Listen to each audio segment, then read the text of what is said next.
বারবার কিন্তু আমার ইসলামের উপরে আঘাত দিয়েছে। কখনো ইসলামের লেবাস দিয়ে আঘাত দিয়েছে, কখনো ইসলামের দরদি সেজে আঘাত দিয়েছে, কখনো আবার প্রকাশ্য ইসলামকে বিটিয়ে দিবার মতো হুমকিও দিয়েছে। তবে ইতিহাস থেকে প্রমাণ পাওয়া যায় যে বা যারা এই ষড়যন্ত্র করেছিল আমার আল্লাহ তাদেরকে মিটিয়ে দিয়েছেন। ইসলাম আজও মাথা তুলে সারা দুনিয়াতে চলছে। জোরে বলুন সুবহানাল্লাহ। কেননা মহান স্রষ্টা রব্বুল আলামিন পবিত্র কোরআন পাকের মধ্যে বলছেন, ইন্না দীনা ইনদাল্লাহিল ইসলাম। মহান স্রষ্টা রব্বুল আলামিনের কাছে মনোনীত পছন্দনীয় একমাত্র ধর্মের নাম হলো ইসলাম। জোরে বলুন সুবহানাল্লাহ।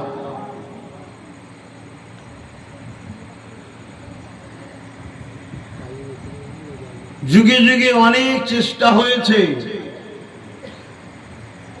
ইসলামের বাতিকে নিভিয়ে দিবার,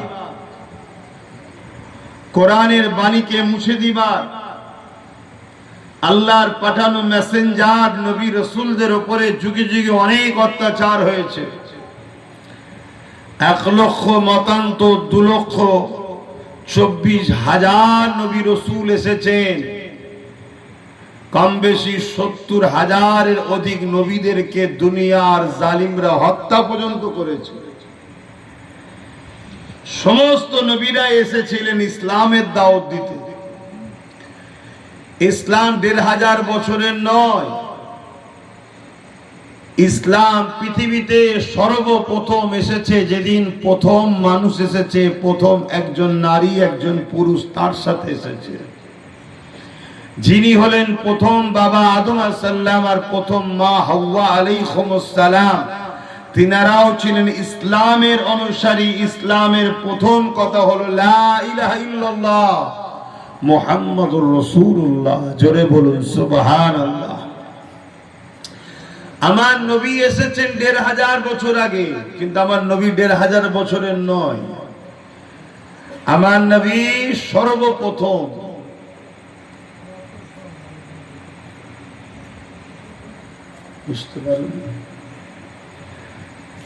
जमीन से पहले आसमान से पहले लौ लका लमा खलक़तुल अफ़लाक, सबसे पहले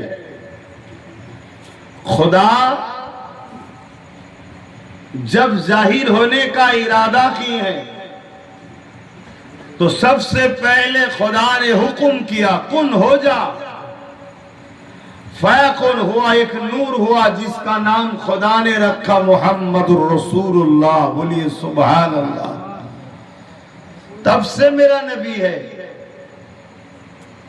ये आसमान से पहले हमारे नबी, जमीन से पहले हमारे नबी, आर्श से भी पहले हमारे नबी, आर्श के ऊपर जो कुर्सी है उससे भी पहले हमारे नबी, फरिश्तों से पहले हमारे नबी, जिब्राइल, मिकाइल, इसराफील, अज़राइल, जितने फरिश्ते हैं हर फरिश्तों तो मेरे नबी के नूर से पैदा हुए हैं। जन्नत से, जहन्नम से, हर मुल्क से, हिंदुस्तान से पहले ना ये जमीन था, कुछ भी ना थे, तो सबसे पहले खुदा ने अपने हबीब आकाए दो आलम अहमद मुस्तफा मोहम्मद मुस्तफा सल्लल्लाहु अलैहि वसल्लम की नूर मुबारक को पैदा किए हैं। बोलिए सुभान अल्लाह। तो बाप आदम ने भी कलेमा पढ़े थे ला इलाहा इल्लल्लाह मुहम्मदुर रसूलुल्लाह। बोलिए सुभान अल्लाह। तो माँ आदम भी मुसलमान थे। सबसे पहले बसार, सबसे पहले इंसान आदम है, उससे पहले कोई इंसान नहीं थे। और माँ हव्वा सबसे पहले खातून, जो हर इंसान की माँ है, उन्होंने भी कलमा पढ़े ला इलाहा इल्लल्लाह मुहम्मदुर रसूलुल्लाह। बोलिए सुभान अल्लाह। আলহামদুলিল্লাহ আমরা বাপ আদম ও মা হাওয়া ধর্মে আছি, জোরে বলুন সুবহানাল্লাহ। কিন্তু আর কে কি করছে না করছে আমরা কাউকে ডিস্টার্ব করি না, যার পছন্দ তার কাছে, যে যেটা ভালো লাগছে করছে। জবাব আমি নিবার কে? আমি যখন বানাইনি আমি জবাব নেব কেন? যিনি বানিয়েছেন তিনি জবাব আমার থেকেও নেবে, আপনার থেকেও নেবে, সবার থেকে নেবে। ভুল ঠিক ফয়সালা তিনি করবেন। কিন্তু বারবার আমার কোরআনের উপরে আঘাত, আমার মসজিদের উপরে আঘাত, আমার মাদ্রাসার উপরে আঘাত, আমার দ্বীনের উপরে আঘাত বারবার হয়েছে। কারণ কি? ইসলামের সত্যের কাছে ভয় খায়। ইসলামের সত্যকে নানা রকম মিথ্যাচার দিয়ে, নাটক, ড্রামা, খবর, আখবারের মাধ্যম দিয়ে তাম পৃথিবী জুড়ে লক্ষ লক্ষ বই লেখা হয়েছে ইসলামের বিরুদ্ধে, মিথ্যা মিথ্যা। এরপরও ইসলামকে দমাতে পারেনি। তাই কখনো কখনো জালিম শাসকরা গায়ে জোর দিয়ে ইসলাম মিটাতে চেয়েছে, মসজিদ ভেঙে দিয়েছে, মাদ্রাসা ভেঙে দিয়েছে, মুসলমানদেরকে হত্যা করেছে, মুসলমানদের মাথার কল্লাগুলোকে কেটেছে, কেটে বড় বড় রাজপ্রাসাদ তৈরি করেছে, মুসলমানদের মেয়েদের উপরে অত্যাচার করেছে। উদ্দেশ্য একটাই, আতঙ্ক তৈরি করো, মানুষ যাতে ইসলাম ছেড়ে দেয়, মুসলমান না হয়। কিন্তু আল্লাহ শুকর, যেখানে যত বেশি ডিস্টার্ব হয়েছে, ইতিহাস বলছে যত বেশি ইসলাম ও মুসলমানদের উপরে জুলুম হয়েছে, তারপরেই সেই এলাকায় ইসলাম পুরো ভরে গেছে। জোরে বলুন সুবহানাল্লাহ। আরো জোরে বলা যাবে না সুবহানাল্লাহ? কেন? একটা জিনিস চুপ করে পড়ে থাকা আর একটা জিনিসকে নিয়ে লাড়াচাড়া করলে তার রিসার্চ করা, তাহলে চিন্তা করা। কেন? যে লোকগুলো কারো ঝাড়ে না, কারো মারে না, কারো কাটে না, কারো সমালোচনা থাকে না, কারো বড় চর্চায় থাকে না, সে তার নিয়ে আসে, তার টাকায় তার ধর্ম করছে, তার টাকায় তার ঘর করছে, তার টাকায় তার দিন চালাচ্ছে। ইসলাম কখনো কারো পয়সাতে হয়নি। অন্য কারো পয়সাতে আমাদের ধর্ম চলবে না, নিজের কাজের পয়সায় করতে হয়। তাদের উপরে এত অত্যাচার, এত পেশার, এত জুলুম কেন? মানুষ ভাববে, আর যখনই ভাবে তখন ইসলাম নিয়ে চর্চা হয়। আর চর্চা যদি একবার হয়েছে, তখনই ইসলামের সত্যটা মানুষের কানে কানে দৌড়ে দৌড়ে পৌঁছেছে। আর যখনই পৌঁছেছে, সত্যকে কখনো কেউ অ্যাকসেপ্ট না করে থাকতে পারে না। ইতিহাস বলছে দলে দলে মানুষ ইমানের কালেমা পড়ে ইসলামের ছায়াতলে এসেছে। জোরে বলুন সুবহানাল্লাহ। জুলুম আজকে নতুন নয়,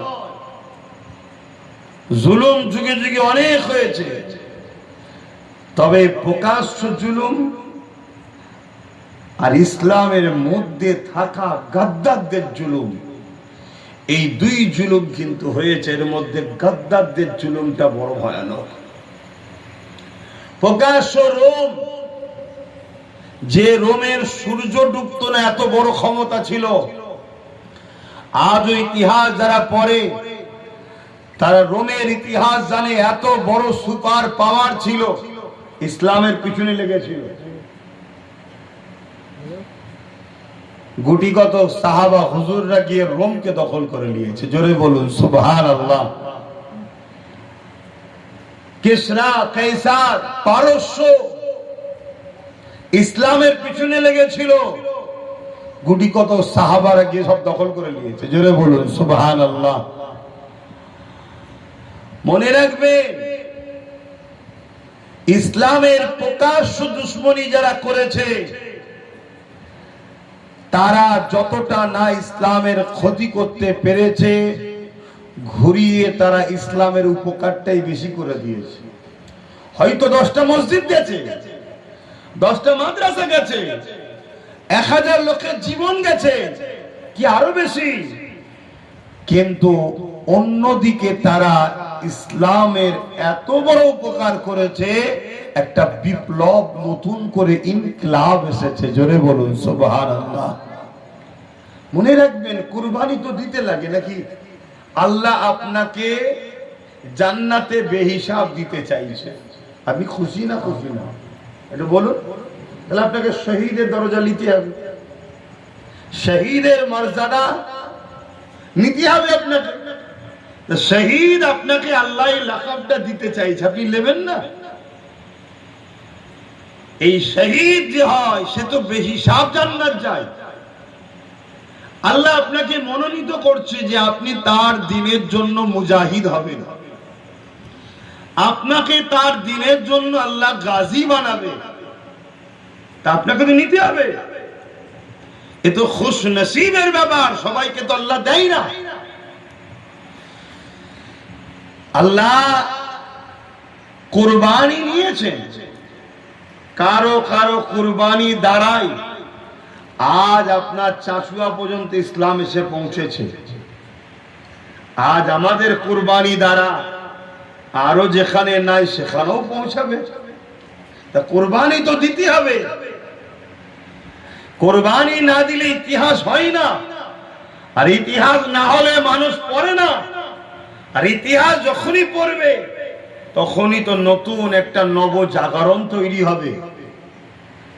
তাই ভাইয়েরা মনে রাখবেন, ইসলামের প্রকাশ্য দুশ্মন যুগে যুগে ছিল, আছে, থাকবে, কিন্তু ভয়ানক প্রকাশ্য যতটা না, তার থেকে বেশি হলো লেবাসে, সুরাতে, সকলে, কথাতে, নামেতে মুসলমান, কিন্তু বদমাইশ, শয়তান গুণ হলো গাদ্দার, এগুলো হলো সব থেকে বড় ভয়ানক। আজ যেমন আমাদের সমাজে কিছু ঘুরছে, গতকালকে যারা অন্য দলের হয়ে অনেক ব্যাট ধরেছিল, নতুন করে তারাই দেখছি আজকে আবার সব এক জায়গায় মিটিং এ বসছে। কি উপলক্ষ করে মিটিং? না মাদ্রাসা নিয়ে আলোচনা হবে, মাদ্রাসা নিয়ে আলোচনা হবে। দাড়িওয়ালা, টুপিওয়ালা, মলি সাহেব, বক্তা সাহেব সব এসে বসে আছে। সেখানে প্রথম বক্তা হিসাবে নামধারী এক মুসলমান দাঁড়ালো, কোন না কোন রাজনীতি দলের চামচা দাঁড়িয়ে গিয়ে তিনি বক্তব্য দিতে গিয়ে বলছে খারিজি মাদ্রাসাগুলো বন্ধ হয়ে যাওয়া দরকার, আর বাকি সব মৌলী সাহেবগুলো চুপ করে বসে শুনছে। এগুলো হলো গাদ্দার। প্রকাশ্য যতটা না দুশ্মনরা আমাদের ক্ষতি করেছে বা করতে পারবে, এই গাদ্দার গুলো সব থেকে বড় ক্ষতি করছে। যুগে যুগে এরকম গাদ্দার ছিল, আজও আছে, আগামীতেও থাকবে। তো ভাইয়েরা আমার, আল্লাহ আমাদের কাছে দিনকে দিয়েছে, এই দিনের হিফাজত যদি আমরা করার আগ্রহ দেখাই, আল্লাহ আমাদেরকে হিফাজত করবে। দিন তো থাকবেই রে বাবা, আমাদের আল্লাহ হিফাজত করবে। আর দিনকে হিফাজতের আগ্রহ যদি আমরা না দেখাই, আল্লাহ দুনিয়াতেও আমাদেরকে মিটিয়ে দেবে, আর তার দিনকে আমাদের থেকে কেড়ে নিয়ে নতুন কাউকে ইসলাম কবুল করিয়ে তার কাছে বলবে তুই এবার দায়িত্ব নে। জোরে বলুন সুবহানাল্লাহ। তাহলে আমাদের কাছে আল্লাহ দিন দিয়েছেন, এই দিনের হিফাজতের দায়িত্ব আমাদের। আজকে কেউ যদি মনে করে এ দেশ কারো বাবাকালী সম্পদ, তাহলে আমাদেরকেও তাদের ঘুম ভাঙানো দরকার। তাদের ঘুম ভাঙানোর জন্য যেটা করা দরকার সেটা আমাদেরকে করতে হবে। কেন বুঝিয়ে দিতে হবে এ দেশ কারো বাপের নয়। পৃথিবীটাকে মহান স্রষ্টা বানিয়েছে মানুষ জাতির জন্য। হ্যাঁ, অনেক লড়াইয়ের বিনিময়ে ব্রিটিশদের কালো হাত থেকে দেশ আজাদ হয়েছে, কিন্তু সেই লড়াইয়ে সর্বধর্মের মানুষের জীবন গেছে, আমি শ্রদ্ধা জানাচ্ছি। কিন্তু সবার ঘরের যদি 5টা বাচ্চার লাশ পড়ে, ইসলামের ঘরের বাচ্চার 50টা লাশ পড়েছে। তাহলে এখানে আপনি আছেন, আমি আছি, সবাই থাকবে, অসুবিধে কিছু নাই। কিন্তু কেউ যদি মনে করে আমার ধর্মের উপরে পাওয়ার দেখাবে, আমার ধর্মের উপরে আঘাত দেখাবে, আমার ধর্মের উপরে জুলুম করবে ক্ষমতার জোর দেখিয়ে, এবং আমরা যদি তার এই জুলুমকে নীরবে সহ্য করি, অবশ্যই আল্লাহ আমাদেরকে মিটিয়ে দেবে। আর যে জালিম ইসলামের উপরে আঘাত দিবে তাকেও আল্লাহ মিটাবে, কিন্তু আমাদেরকে মিটাবে খামোশ থাকার জন্য, চুপ থাকার জন্য আল্লাহ আমাদেরকেও মিটাবে। তাই অন্যায়, জুলুম, অত্যাচার, রাহাজানি, খুন খারাপি, এগুলো ইসলাম কখনো অ্যাকসেপ্ট করে না। এর বিরুদ্ধে ইসলাম যুগে যুগে লড়াই করেছে। আজকের অনেক কষ্টের বিনিময়ে ইসলাম আমাদের কাছে এসেছে। এই যে মুহররমের মাস, আমার নবীর সবথেকে পেয়ারা ইমামে হাসান পাক, ইমামে হোসাইন পাক, এমনকি নিজের আওলাদ,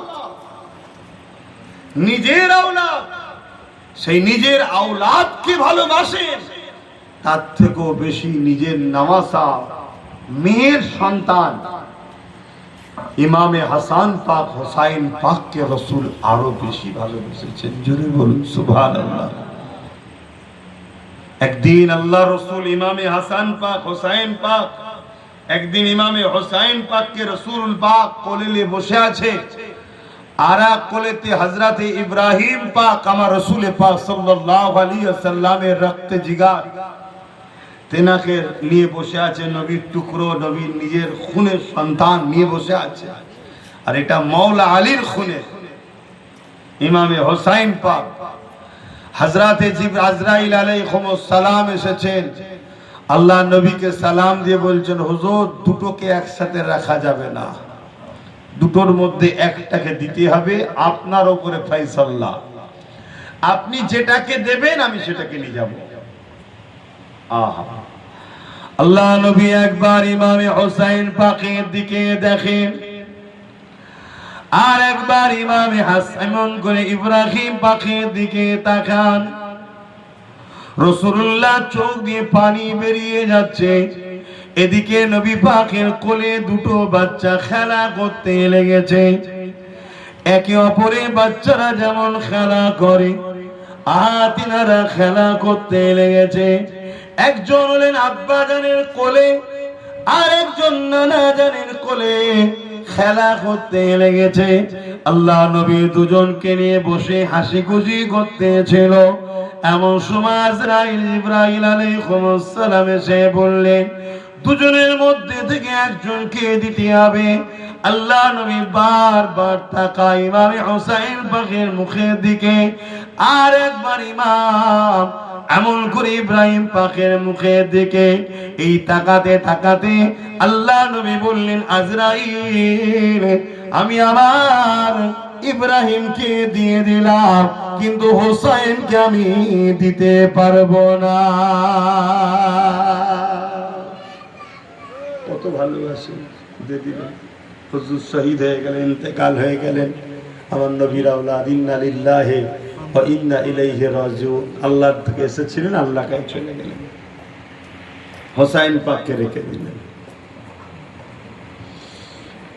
এ নওজোয়ান তরুণেরা, কেন? এক তো নবী পাকের মুহাব্বত, দ্বিতীয় নম্বর হলো নবীর উম্মতদেরকে হোসাইন পাক তো বাঁচাবেন মুনাফিকি থেকে, আর ধোঁকাবাজি থেকে, নানা দিনকে তো বাঁচাবে ইমামে হোসাইন পাক। এই জন্য তেনাকে রেখে দিলেন। আস্তে আস্তে তিনি বড় হতে লাগলেন। কত মায়া, কত যত্ন, কত আদর দিয়ে রাসূলুল্লাহ ইমামে হাসান হোসেন পাককে বড় করেছে। এমনও দিন গেছে আল্লাহ নবীর কলিজা টুকরি খাতুনে জান্নাত ফাতেমা জাহরা রাদিয়াল্লাহু তাআলা আনহা ঘরের পাশ দিয়ে আল্লাহ নবী যেতে গিয়ে কান্নার আওয়াজ শুনতে পায়।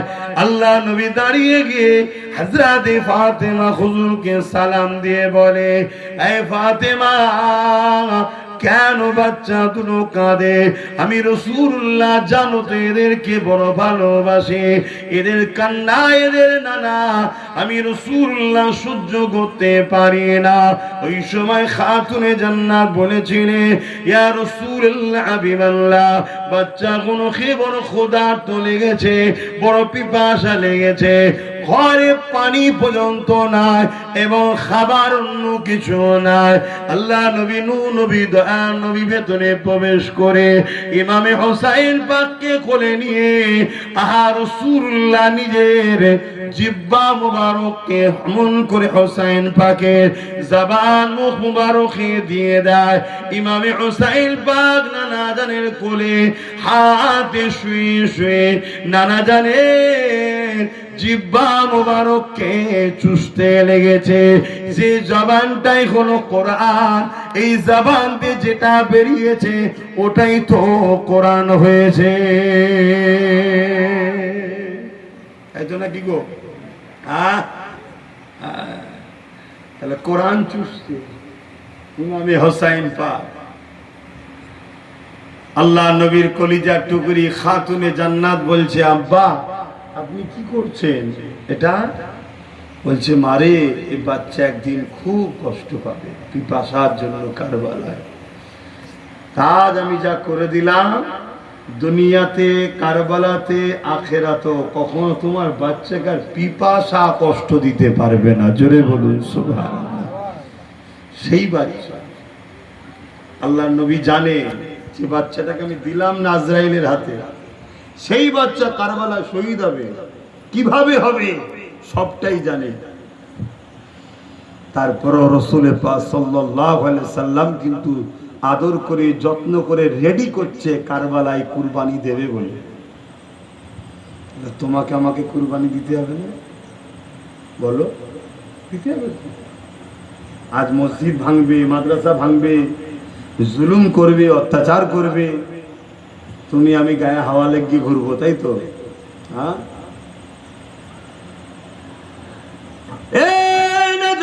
তরুণেরা, আমার আব্বা জানেরা, আমার নবী পাকের প্রেমিকেরা, মনে রেখে দিও, যুগে যুগে যুগে যুগে ইসলামের বিরোধী করেছে কারা করেছে? যারা অত্যাচারী, যারা জালিম, যারা খুনি, যারা সমাজ বিরোধী, যারা চরিত্রহীন, যারা গরিবদেরকে কৃতদাস দাসী বানাতে চায়, তারা যুগে যুগে ইসলামের বিরোধী করেছে। কারণ ইসলাম কৃতদাস প্রথার বিরুদ্ধে, ইসলাম জুলুমের বিরুদ্ধে, ইসলাম সন্ত্রাসবাদের বিরুদ্ধে, ইসলাম জঙ্গিবাদের বিরুদ্ধে, ইসলাম অত্যাচারীদের বিরুদ্ধে। ইসলাম তো জানিয়েছে জমিনের উপরে ন্যায় প্রতিষ্ঠিত করো, সাম্য প্রতিষ্ঠিত করো, ক্ষুধার্তদের খানা দিবার ব্যবস্থা করো, অন্যায়কে বন্ধ করো, রেপ মুক্ত, জুলুম মুক্ত, দুর্নীতি মুক্ত সমাজ গড়ো। এর নাম হলো ইসলাম। ইসলামকে বদনাম করার জন্য আমেরিকা হাজারো জঙ্গি সন্ত্রাস দল পর্যন্ত করেছে। আর সেই সব দলের নেতৃত্ব যারা দেয়, তাদের মাথায় টুপি পাগড়ি, মুখে দাড়ি পর্যন্ত রাখিয়েছে, অথচ একটা কেউ মুসলমান নয়। সব মুসলমান সাজিয়েছে, সাজিয়ে তাদেরকে অর্থ দিয়ে খরিদ করে তাদেরকে দিয়ে এই সব অন্যায় কাজ করিয়েছে। যেমন আজ আমরা বাংলায় দেখলাম কি অনেকে মুসলিম নাম করা, তারা আজকে যেভাবে বাংলার বুকে জুলুম অত্যাচার, মানুষকে লুটেছে, খুন করেছে, অত্যাচার করেছে, আজকে তাদেরকে বন্দী করা হচ্ছে না আইনে। জোরে বলুন, যখন বন্দী করা হচ্ছে কি বলা হচ্ছে? মুসলমান। আদৌ কি তারা মুসলমান? তারা কি ধর্মের জন্য করেছে এটা? তারা কি কোনো ইসলামের জন্য কিছু করেছে? কোনো না, তারা তাদের দলীয় দলের জন্য করেছিল, ঠিক তো নাকি? তাহলে আজকে কখনো বলা হচ্ছে না দলীয় দলের জন্য করেছে, আজকে বলা হচ্ছে মুসলমান, ইসলামের অনুসারী, দেখো এরা এই করছে। দেখলেন সেই ঘুরিয়ে মুসলমানদেরকে ইসলামকে বদনাম করছে, এটা প্ল্যান। তাই যুগে যুগে আইএস বলেন, আল কায়দা বলেন, এসব যত দল আমেরিকার তৈরি করা, তারা তাদের ফায়দার জন্য কখনো রাশিয়ার বিরুদ্ধে, কখনো ভিয়েতনামের বিভিন্ন জায়গায় তারা লড়াই করিয়েছে এই সব দল দিয়ে। আর লাস্টে যখন কাজ মিটে যায় আর এই দলগুলোকে দেখিয়ে বলে দেখো মুসলমানরা কেমন সব জঙ্গি তৈরি হয়েছে, অত তৈরি করা সব আমেরিকা। কথা বুঝলেন না? আজকে যে আমেরিকাকে আমার ভারতবর্ষের একদল লোক বাবা বলে মানে, আব্বা বলে মানে, আজকে সেই আমেরিকায় আবার আমার ভারতবর্ষের পেট্রোল ভর্তি জাহাজে আঘাত করেছে, জাহাজকে নষ্ট করেছে এবং আমার ভারতবর্ষের সনাতনী হিন্দু ভাইদেরকে মেরে ফেলেছে বোম মেরে। কিন্তু আজকে দেশের মাথায় নেত্রী বসে আছেন নরেন্দ্র দামোদর মোদী, তিনি এখন নীরবতা পালন ভঙ্গ করে কলিকাতার রেড রোডে এসে যোগব্যায়াম করছে। যোগব্যায়াম করতেই পারে, কিন্তু নীরবতা ভঙ্গ করুন, কথা বলুন আমেরিকার বিরুদ্ধে। না বলা যাবে না বাবা মেরেছে, অসুবিধা আছে। আরে আমেরিকাকে আজকে ভয় করছে, আলহামদুলিল্লাহ আমরা আমেরিকাকেও ভয় করি না, আমরা পৃথিবীর কোন সুপার পাওয়ারকে ভয় করি না, আমরা ভয় করি একমাত্র স্রষ্টা আল্লাহকে। জোরে বলুন সুবহানাল্লাহ। আজকে চারিদিকে চর্চা হচ্ছে যে 45 মিনিট 1 ঘন্টা ধরে যোগব্যায়াম করতে পারে রেল রোডে, তাহলে 15 মিনিট নামাজ পড়লে কি সমস্যা? বুঝছেন না? আজকে সমালোচনা হচ্ছে, আলোচনা হচ্ছে, একে অপরে বলা বলি করছে। সমস্যা খুঁজে কিছু লাভ নেই, দোষটা নিজের মধ্যে দেখো, আমরাই দোষ করছি, তাই সমস্যা, অন্য কোনো সমস্যা নাই। সেখানে আরেকজন বক্তব্য দিতে গিয়ে বলছে, এমন করে বলছে যেন মনে হচ্ছে দেশটা তার বাবা কালী সম্পত্তি। নাম তার দিলীপ ঘোষ, নাম শুনেন না? বলছে ওরা যে নামাজ পড়বে, কোন হরিদাস পাল যে নামাজ পড়বে? এই যে ঔদ্ধত্য, এই যে অহংকার, এই অহংকারে কেশরা ধ্বংস হয়েছে, কাইসার ধ্বংস হয়েছে, নজ্জাসী ধ্বংস হয়েছে। শুধু এত দূরে যাব না, যে সরকারটা ছিল ধ্বংস হওয়ার পিছনে শুধু অহংকার কাজ করেছিল, অহংকার কাজ করেছিল। যদি অহংকার কাজ না করে গরিবদের কথা শুনতো, মানুষের কথা শুনতো, অসহায়কে মূল্যায়ন করতো, তাহলে এই সমস্যাটা হতো না। আজকে অহংকার দেখিয়ে কি বলছে? ওরা নামাজ পড়বে, ওরা কোন হরিপাল, কথা বুঝে আসছে না? তবে বলার অধিকার ওদের রয়েছে, শুধুমাত্র দোষ আমাদের, তাই আমরা ভালো নয় তাই বলতে পারছি। আমরা যদি ভালো হতাম মুখ খোলার আগে 1000 বার ভাবতো। এত বড় কথা বলে যাচ্ছি, মুখ খোলার আগে 1000 বার ভাবতো কার বিরুদ্ধে বলছি।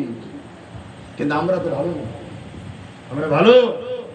হ্যাঁ, এক মায়ের পেটের ভাই 4 জন 4 মুখে হয়ে দাঁড়িয়ে আছে, 4 জন 4 দিকে মুখ করে দাঁড়িয়ে আছে, এক মুখ নয়। কিন্তু আজ আফসোসের বিষয়, পড়তে দিলি না বাবা, তোদের হাতে ক্ষমতা এখন আছে, যা খুশি তা করছিস, করবে যা। আবার এমন করে বলছে যেন মনে হচ্ছে আমরা বানে ভেসে এসেছি, কথা বুঝছেন না? কে ওরা? এরকম বলার অধিকার আছে, কারণ আমরাই সুযোগ দিয়েছি। আসেন বাবেরা, বুঝাতে এটাই চাইছি, আজ আমরা ইসলাম থেকে দূরে সরে যাওয়ার জন্যে কতটা লাঞ্ছনা, কতটা বঞ্চনা আমাদেরকে হতে হচ্ছে।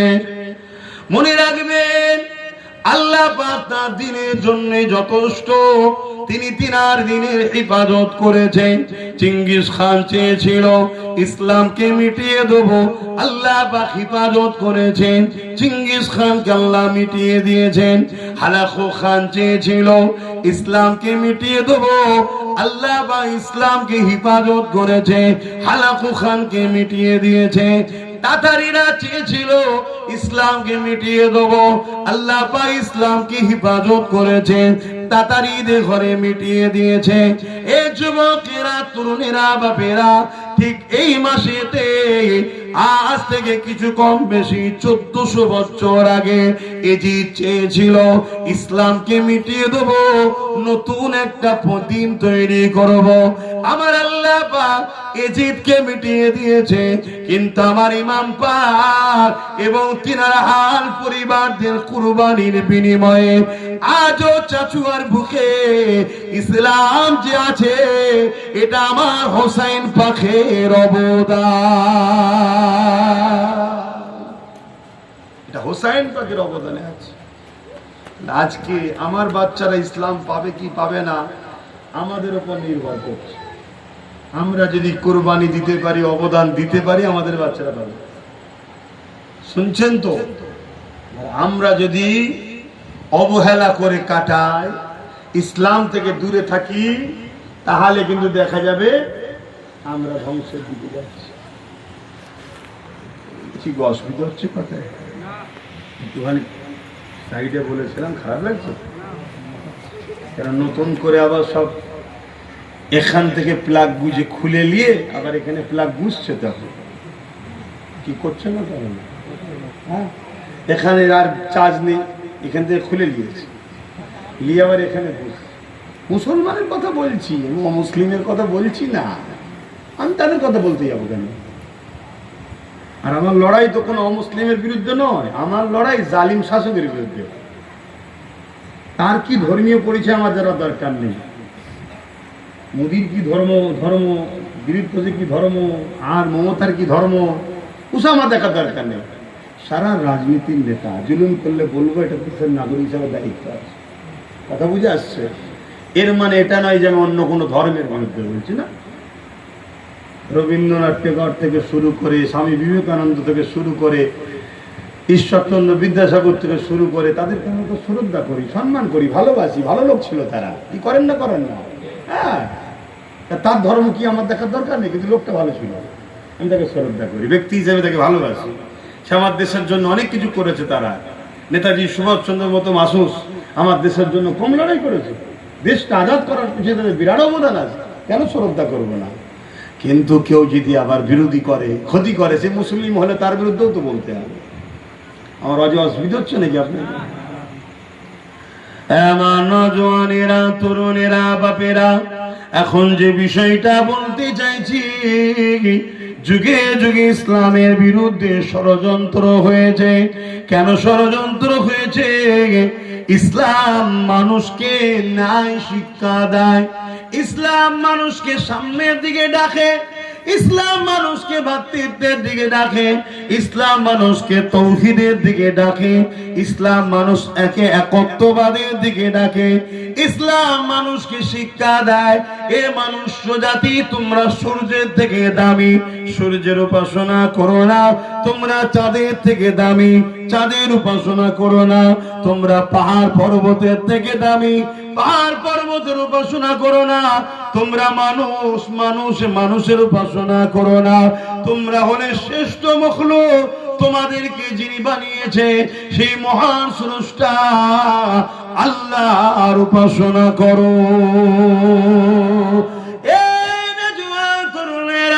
কিন্তু যুগে যুগে এই দুনিয়ার বুকে কিছু বাবা বেরিয়েছে, যে বাবারা ধর্মে ঠিকালি মানুষকে গুমরা করেছে, নিজেদের কৃতদাস দাসী বানিয়েছে, তাদের ঘরের মেয়েগুলোকে ভোগ করেছে, তাদেরকে লুটেছে, তাদেরকে নিজের যেমন করে খুশি নিজের গোলাম কৃতদাস দাসী বানিয়েছে।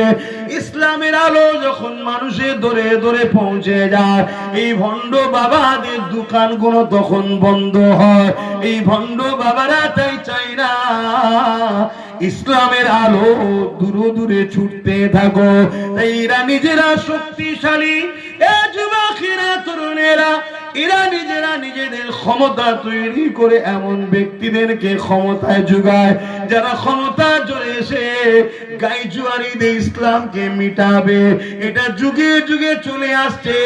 এরপরও আমি আপনাদেরকে বলে যাচ্ছি, এদের নিয়ে কোনো চিন্তা কখনো ছিল না, আগামীতেও নাই। সব থেকে বড় চিন্তা হলো তোমার আমার লেবাসে, তোমার আমার ইউনিফর্মে, তোমার আমার নামে, তোমার আমার মতো দেখতে, তোমার আমার মুসলমান সেজে যারা গাদ্দার রয়েছে, এই গাদ্দারদের দ্বারা যুগে যুগে ইসলামের বড় ক্ষতি হয়েছে। এই গাদ্দারদের দ্বারা যুগে যুগে ইসলামের অনুসারীদের ঈমান নষ্ট হয়েছে। এই গাদ্দারদের দ্বারা যুগে যুগে ইসলামবাদী যারা অনুসারী তারা নানান ভাবে বিভিন্ন ফাঁদে পড়ে ক্ষতি হয়েছে। এই গাদ্দার গুলো চিন্তা লাগে, আমি আগেও বলেছি আজও বলে যাচ্ছি।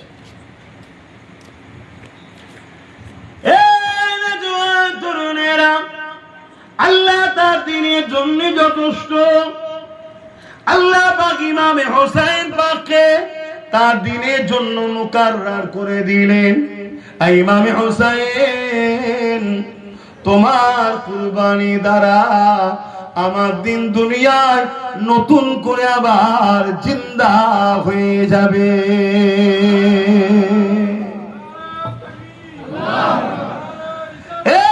যুবকেরা, তরুণেরা, ইমামে হোসেন পাক পুরো পরিবার নিয়ে কারবালার মাঠে রওনা দিচ্ছেন, যাবেন। এমন করে তিনি রওনা দিয়েছেন কুফার দিকে, কেননা কুফার মানুষেরা দাওয়াত দিয়েছে ইমামে পাককে, ইমামে পাক আপনি কুফাতে আসুন, আপনাকে আমরা দাওয়াত দিচ্ছি, আমরা আপনাকে হাতে হাত দেব, আপনাকে আমরা মেনে নেব। আমরা এজিদের মতো সারাবিকে, এজিদের মতো চরিত্রহীনকে, এজিদের মতো জালিমকে, এজিদের মতো লম্পট বদমাইশ খুনি দারিন্দাকে আমরা কখনো মেনে নেব না। ইমামে হোসেন পাকের কাছে হাজার হাজার লোকের দস্তখত চলে এলো। ইমামে হোসেন পাক রওনা দিলেন কুফার দিকে। এই যেতে যেতে যেতে এই খবরটা লিক হয়ে গেল। এমন করে যুবকেরা, তরুণেরা এমন করে একটা বাহিনী পাঠিয়ে দিল, যে বাহিনী দিয়ে ইমামে হোসেন পাকের রাস্তা আটকে বন্দি করে তাকে নিয়ে যাওয়ার জন্য এই বাহিনীটা পাঠিয়ে দেওয়া হলো। ওই বাহিনী এসে কারবালার মাঠ, ওই মাঠে দিয়ে ইমামে হোসেন পাককে আটকে দিলে, এই ইমামে হোসেন আপনাকে কুফাতে যেতে দেওয়া হবে না। ইমাম পাক বললেন, তাহলে আমাকে মদিনায় ফিরে যেতে দাও, আমি তো লড়াই করতেছি, আমাকে দাওয়াত দিয়েছেন, আমি দাওয়াতে যাচ্ছি, আমাকে মদিনায় ফিরে যেতে দাও। হুর বিন ইয়াজিদ নামে একজন, ওই 1000 জনের যে সেনা পাঠিয়েছিল তার কমান্ডার ছিলেন হুর বিন ইয়াজিদ। তিনি বললেন, না, আপনাকে বন্দি করা হচ্ছে, আপনাকে এজিদের কাছে যেতে হবে, আপনাকে এজিদের নায়েব গভর্নর মারওয়ান তার কাছে নিয়ে যাওয়া হবে, ওখান থেকে আপনাকে রাজ দরবার এজিদের কাছে নিয়ে যাওয়া হবে। ইমামে হোসেন পাকের অপরাধটা কি? ইমামে হোসেন পাকের অপরাধ কিছুই নয়, সে জালিমকে সাপোর্ট করে নেতাই। তাহলে আজ তুমি আমি জুলুমকে সাপোর্ট না করার জন্য যদি তোমার আমার উপরে অত্যাচার হয়, জুলুম হয়, নিজেকে গর্ব করো যে সত্যি আমি হোসাইনি। কথা বুঝছেন না বোঝেন না? সত্যি আমি হোসাইনি, যে সেদিন আমার ইমামের উপরে হয়েছিল আজকে আমার উপরে হচ্ছে। গর্ব করো নিজেকে যে আমি জুলুমের পক্ষে সাথ দিইনি বলে, অন্যায়ের পক্ষে সাথ দিইনি বলে, মিথ্যাচারের পক্ষে সাথ দিইনি বলে আজ আমার উপরে জুলুম হচ্ছে। নিজেকে ধন্য মনে করো যে আল্লাহ তোমাকে কোন শয়তানের দিকে রাখেনি, এজিদের দিকে রাখেনি, আল্লাহ তোমাকে বেঁচে হোসাইনির দিকে রেখেছে। জোরে বলুন সুবহানাল্লাহ। ইমামে হোসেন পাক বললেন, হুর বিন ইয়াজিদ, তুমি আমার উপরে জুলুম করছো। হুর বিন ইয়াজিদ বললেন, এই ইমামে হোসেন পাক, আমি বড় নাচার, আমার উপরে হুকুম রয়েছে এটা, আমি আপনাকে কোনোভাবে যেতে দিতে পারি না। হুজুর বসে গেলেন। যখন সৈন্যরা একটু সাইড হলো, হুরবুনেজি চুপি চুপি এসে হুজুরের কদমে হাত দেবে, হুজুর আমি মাফ করেন, আমার সাথে 1000 সৈন্য আছে, আমি চাপে আছি, রাত্রিরে হলে সৈন্যগুলো গেলে আমি একটু সাইডে সরে যাব, আপনি আস্তে আস্তে মদিনায় চলে যাবেন।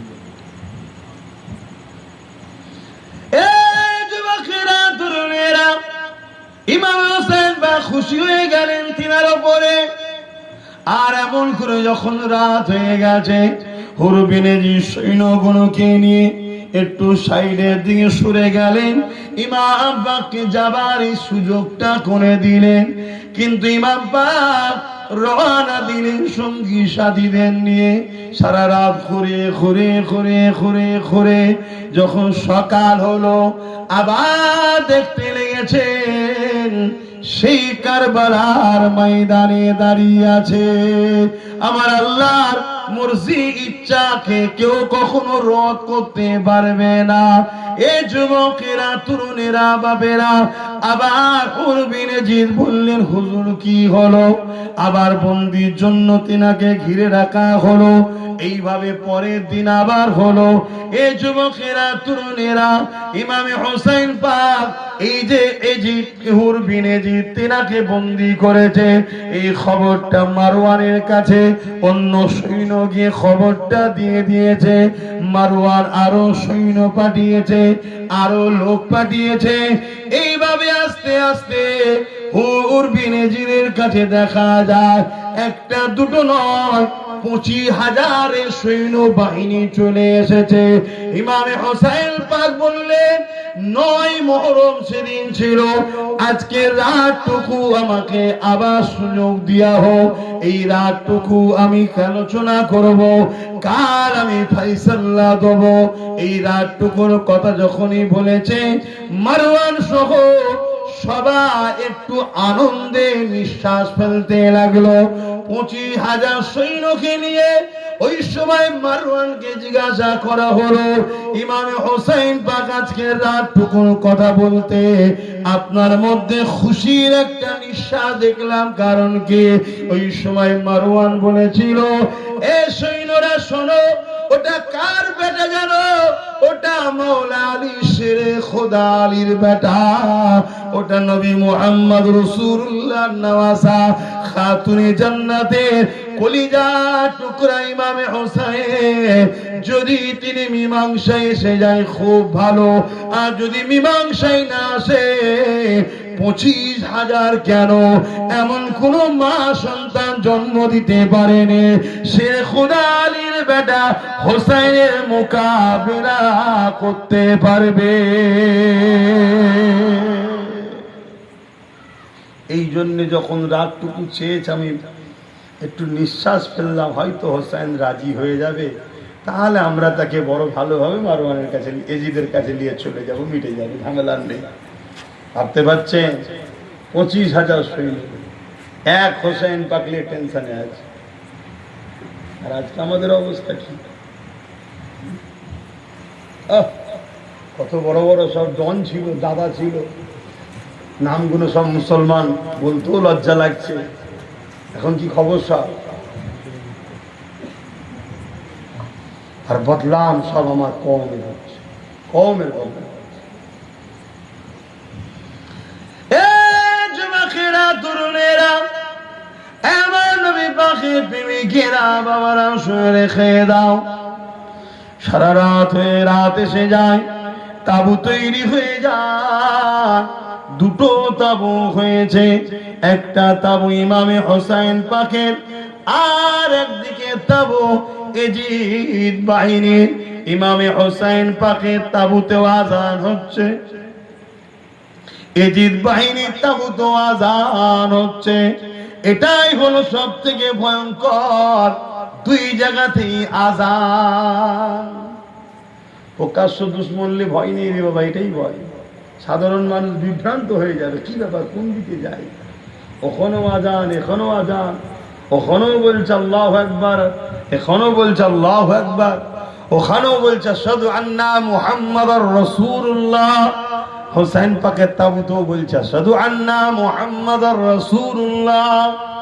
ওখানেও মুফতি আছে, হাফেজ আছে, মৌলানা আছে, আবার দলে ভারী। সাধারণ মানুষ কি বলবে? যেমন বিগত দিন বলতো কি এই একটা দুটো হুজুর ওর সাথে আছে, ওই দিকে নেই অন্যদিকে আছে, বলতো না? বলতো না? দল ভারী দেখলি লোক ছুটবে। কারবালার মাঠে এত কঠিন পরীক্ষা, দুদিকেই আজান হচ্ছে। আজও আজানের মধ্যে দুরকম আছে না? নাই। আবিরানা জওয়ানেরা ওই আজানের কোনো মূল্য নাই। যে আজান দেনেওয়ালা দিলে যদি রাসূলুল্লাহ না থাকে, ওই নামাজির কোনো মূল্য নাই। যে নামাজি দিলে যদি রাসূলুল্লাহ না থাকে, ওই রোজাদারের কোনো মূল্য নাই যদি তার দিলে রাসূলুল্লাহ না থাকে। ওই হাজির কোনো মূল্য নাই যদি তার দিলে রাসূলুল্লাহ না থাকে। এক কথায় আল্লাহ তার হাবিবকে তোমার আমার জন্য হক আর না হকের মাপকাঠি বানিয়েছে। অর্থাৎ যার দিলে রাসূলুল্লাহ রয়েছে সে হকের পক্ষে রয়েছে, যার দিলে রাসূলুল্লাহ নাই সে যদি 24 ঘন্টা আল্লাহ আল্লাহ আল্লাহ আল্লাহ করে যায় তাও সে হকের মধ্যে নাই। কেন? আল্লাহ হক আর না হকের পার্থক্য জন্য আমার রাসূলুল্লাহকে মডেল করেছে। অর্থাৎ যার দিলে নবী আছে, যে নবীকে লা ইউমিনু আহাদুকুম হাত্তা কুনা হাব্বা ইলাইহি মিন ওয়ালিদিহি ওয়া ওয়ালাদিহি ওয়ান নাসি আজমাইন। নিজের বাপ মা, স্বামী, স্ত্রী, ছেলে বলে জমি জায়গা, ঘর বাড়ি, বাপ মা, এমনকি নিজের জানের থেকে বেশি রাসূলুল্লাহকে না ভালোবাসবে তার মধ্যে ঈমান নাই। অর্থাৎ সে নামাজ, রোজা, দাড়ি, টুপি যাই করুক না কেন তার কোনো মূল্য নাই। আর রাসূলুল্লাহকে যে জানের থেকে বেশি ভালোবাসে সেই হলো ঈমানদার। এ যুবকেরা, তরুণেরা, বাবেরা, রাসূলুল্লাহকে জানের থেকে ভালোবাসতে হবে, তবেই তুমি দুনিয়াতেও কামিয়াবি হবে, আখিরাতেও কামিয়াবি হবে। সেদিন 313 জন কামিয়াবি হয়েছিল, আজকে 3.5 কোটি কেন কামিয়াবি হতে পারছে না? কেন? 3.5 কোটি দিলে রাসূলুল্লাহ কজনের রয়েছে? আমরা 3.5 কোটি এক জায়গায় হতে পেরেছি? কোনোদিন হতে পারি না। অত সারা জীবন একটা ভয়ে এক হয়নি। কি হয়নি? আমরা এক হলে নাকি চলে আসবে, বলতো তো নাকি? তা এক না হয়েও তো চলে এলো। এখন এক হওয়ার সময় হয়েছে না? হয়নি? আর একটু হ্যাঁ কি না বলবেন না? এখনো মনে হচ্ছে এক হলে চলে আসবে। ঘুমিয়ে আছে? এটাই তো বুঝাতো নাকি যে তোরা যদি এক হয়ে যাস চলে আসবে। শোনো, আমরা যদি এক হয়ে যাই আমাদের সাথে আরো অনেকে আসবে। সবচেয়ে বড় কথা, তারা আসবে যাদেরকে অছুত বলে আবার নতুন করে ঘৃণার জায়গায় নিয়ে যাওয়া হচ্ছে। ভারতের ইতিহাস তো আমরা ভুলে গেছি। কজনের মনে আছে এই ভারতবর্ষে গলায় ঘুমটি দেওয়া হতো নিচু জাতের মানুষদের? ইসলামে কোনো উঁচু জাত নিচু জাত নাই, কিন্তু একদল মানুষের গলায় ঘুমটি দিয়ে রাখতো। কেন? গলায় যখন ঘুমটি থাকবে ওই মানুষটা যখন হাঁটবে এই ঘুমটিটা বাজবে। যারা উঁচু জাত বলে নিজেকে মনে করে তারা মনে করতো এই নিচু জাতের মুখ দেখলে অশুভ হবে, ওই ঘুমটির আওয়াজ শুনে দরজা বন্ধ করে দেবে যাতে নিচু জাতের মুখ না দেখি, দিনটা না খারাপ যায়। এই উঁচু জাত নিচু জাত এই বিভাজনকে ভাগ করে দূরে ফেলে মুছে দিয়ে এই গলার খুনটিকে খুলে বাঁচার তাদেরকে অধিকার দিয়েছিল আমার সুলতান গরিবের নওয়াজ মঈনুদ্দিন আজমিরি। জোরে বলুন সুবহানাল্লাহ। এই ভারতবর্ষে আপনি জানেন না, ভুলে গেছেন হয়তো, ওই নিচু জাত যাদেরকে বলে ঘৃণা করা হতো আমরা করি না। আমরা তো বুকে টেনে নিয়েছি। আজকে আমাদের সঙ্গেই তো ঝগড়া করছে, আজকে আমাদেরকে আর পছন্দ হচ্ছে না, বুঝছেন না? অথচ তাদের মেয়েদের বুকে কাপড় রাখার অধিকার এই ভারতবর্ষে ছিল না। স্তন ঢাকতে পারবে না, ওপেন খুলে রাখতে হবে, এই নিয়ম ছিল। সম্ভ্রান্ত ভিআইপিরা, বর্ণবাদীরা যারা সমাজের ভিআইপি, তারা যে শুধুমাত্র ঢাকবে, অন্য কারো ঢাকার অধিকার ছিল না। শোনো শোনো, মুসলমান মারতে গিয়ে কি যে বিপদ ডেকে আনছো বুঝতে পারছো।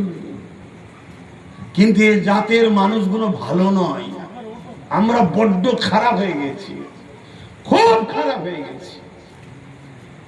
তাই আজকে আমাদের এই দুর্দশা হচ্ছে।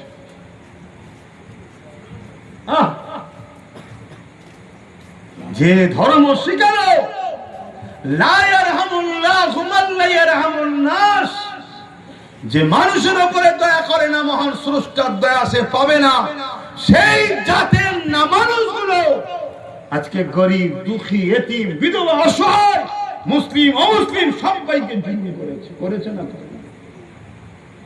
বলবেন তো, কথা বলছেন না কেন? করেছে না? করেন? আমি করিনি কি? আমি করেছি, আপনি করেননি, কিন্তু আমাকে সাপোর্ট তো করেছেন। অথচ আমার ধর্ম শিখিয়েছে কি? যে মানুষের উপরে দয়া করে না মহান স্রষ্টা তার উপরে দয়া করবে না। তাহলে হিন্দু হোক, মুসলমান হোক, খ্রিস্টান হোক, যেই হোক, মানুষের উপরে দয়া করলে তবে স্রষ্টার দয়া পাবে। আজকে সেই ধর্মের অনুসারী দাবিদার করে কি না জুলুম করেছে বলুন। হ্যাঁ, ব্যাগ ভর্তি টাকা বেরোচ্ছে, উই ফুকা লেগে গেছে, দেখছেন না? এদিকে লোক খেতে পাচ্ছে না, যা পেরেছে করেছে। আর আজকে বদলাম, এখন আর কোন দলীয় লোক বলে পরিচয় হচ্ছে না। আব্বাস সিদ্দিকী অমুক দলের লোক বলে আর পরিচয় হচ্ছে না। আব্বাস এখন হয়ে গেছে ইসলামের নাম, ঘুরিয়ে ইসলামের উপর আঘাত। আবার কিছু মেশিন আছে বিজেপির কাছে, সেই মেশিনে যারা ঢুকছে ধুয়ে পরিষ্কার সাফ হয়ে যাচ্ছে। কথা বুঝছেন? আর যেগুলো ঢুকতে পারছে না এই মেশিনে, মোটা সোজা হবে বা কিছু ব্যাপার আছে বা মাল পানি দিতে পারছে না, সেইগুলোর কোমরে দড়ি দিচ্ছে। এটা হচ্ছে না? মন খারাপ কেন এখন?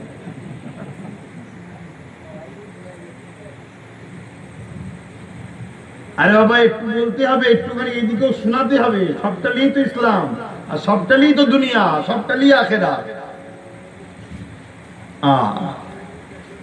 অথচ আমার গরিবে নামাজ কত কষ্ট করেছে হিন্দুস্তানে এসে। তার আখলাক, তার চরিত্র, তার আদর্শ, তার মানব প্রেম, তার মনুষ্যত্ব, তার মানুষের উপরে দরদ দেখে দলে দলে দলে দলে দলে দলে অমুসলিম ভাইরা সব গরিবে নওয়াজের পাশে এসে দাঁড়িয়ে গেছে। জোরে বলুন সুবহানাল্লাহ।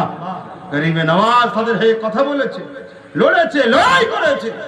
জালিম শাসক গরিবে নওয়াজের বিরুদ্ধে কত ষড়যন্ত্র করেছে, সব ষড়যন্ত্র আল্লাহ ব্যর্থ করে আল্লাহ গরিবে নওয়াজকে কামিয়াবি দিয়েছে। জোরে বলুন সুবহানাল্লাহ।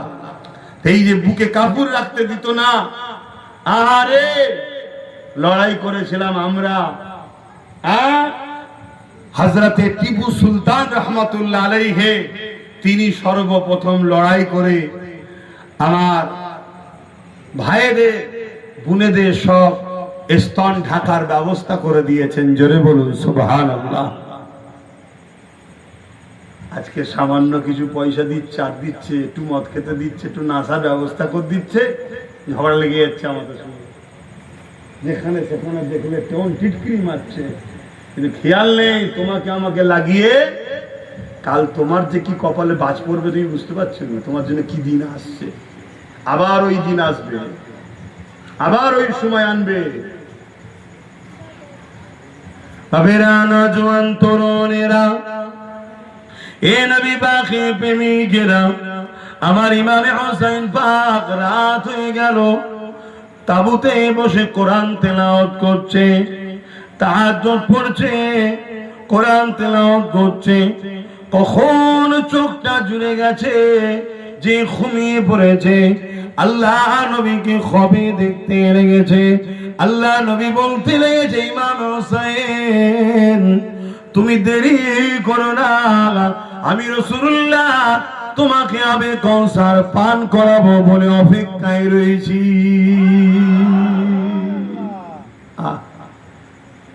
তাহলে সবটা সেটিং হচ্ছে তো নাকি? হ্যাঁ, যে তুমি কুরবানি হও, শহীদ হও। তবে তোমার শহীদ ও কুরবানির বিনিময়ে দিনটা জিন্দা হবে। তাহলে আল্লাহ যদি তোমাকে আমাকে কুরবানি করে তার দিনকে জিন্দা করে, আমরা কুরবানি হতে রাজি নয়? কি গো ফাঁকি না বলবে? কপাল ফাটা, এমনি তো মরবো আমরা। হ্যাঁ, যদি এই লাইনে মরি তো নসিব অনেক বড় হবে।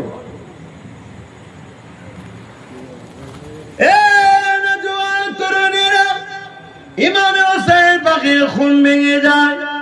ইমামে হোসেন পাখির যখন খুন ভেঙে যায়, ওই ছেলেটার কেউ কানটা মুড়ে দাও না, মানা করছি কতবার শুনতে পাই।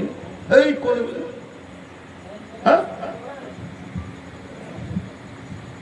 একটা দুটো বালা মুসিবত ঢুকে সব জায়গায় জ্বালাচ্ছে। আমার এই খোকন ভাইটা আছে না, ওই দুটো করে দেখতে পেয়েছি। খোকনটা কোথায়?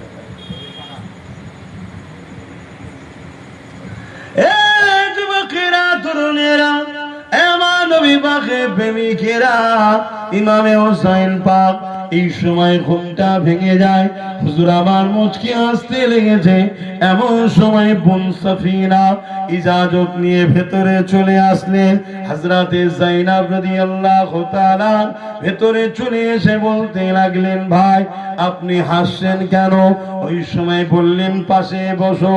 এই জন্য হাসতে লেগেছি, আমার কাল দিনটাই শেষ, আর থাকা হবে না, চলে যেতে হবে। নানা জানের ইশারা হয়ে গেছে।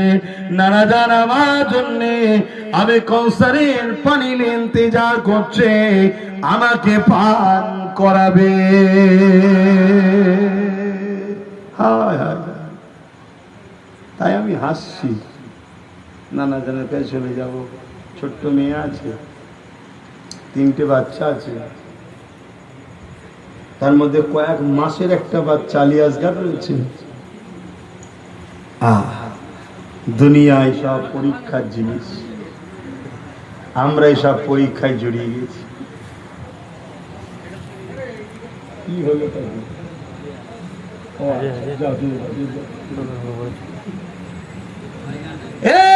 যুবকেরা, তরুণেরা, আমার আব্বা জানেরা, মায়েরা, বোনেরা, হযরতে যায়েনব হুজুর কাঁদতে লেগেছে।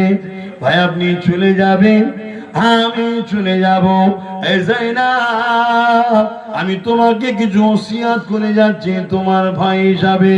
যখন আমি শহীদ হয়ে যাব, কান্নার আওয়াজ যেন বাইরে না যায়, কেননা তোমাদের কান্নার আওয়াজ বাইরে যাবে, এটা আল্লাহ পছন্দ করেন না। চিন্তা করে দেখো, আগে থেকে সিলেক্টেড হয়ে গেছে আমি কালকে শহীদ হব। আগের দিন বোনকে সান্ত্বনা দিচ্ছে, চোখে কোনো পানি নাই, ভয়ের কোনো ছাপ নাই। আহারে বোনকে সান্ত্বনা দিচ্ছে, বোন তোমাকে আমি ঘোষণা দিচ্ছি, ওসিয়ত করছি, খবরদার কান্নার আওয়াজ যেন বাইরে না যায়। বাচ্চা কোন দিকে খেয়াল রাখবে, আর রাসূলের কন্যা দিগকে তুমি নিরাপদে মদিনায় নিয়ে যাবে। এইভাবে সব তালকিন দিতে লেগেছে, এইভাবে সব শিক্ষা ওসিয়ত করতে লেগেছে। ধৈর্য ধরবে, সবর করবে, আল্লাহ বা ধৈর্যকারীদের সাথে আছে, সবরকারীদের সাথে আছে। নানান বিষয় শিক্ষা দিয়ে দিলে এই যুবকেরা, তরুণেরা ফজরের ওয়াক্তে সে যায়, আযান হয়ে যায়, ইমামে পাক নামাজ আদায় করে নিলেন। ময়দানে আগিয়ে গেলেন। এদিকে জিদ বাহিনীতে 25,000 লোক দাঁড়িয়ে রয়েছে। ইমামে পাক তাদেরকে লক্ষ্য করে খুতবা দিতে শুরু করলেন। বাবারা, আল্লাহ পাকের হামদ, নবীর উপরে দরুদ এইভাবে পড়ে নিয়ে তিনি প্রশংসা করে নিয়ে, আল্লাহ তারিফ করে নিয়ে, নবীর উপরে দরুদ আলোচনা করে নিয়ে ইমামে হোসেন পাক খুতবা দিতে লেগেছে। বাবারা মনে রেখে দিও, আল্লাহ জমিনের উপরে, আসমানের নিচে সব থেকে দামি যদি আজকে দিনে কেউ থাকে, সেটা তোমাদের সামনে দাঁড়িয়ে আছি আমি, ইমামে হোসেন।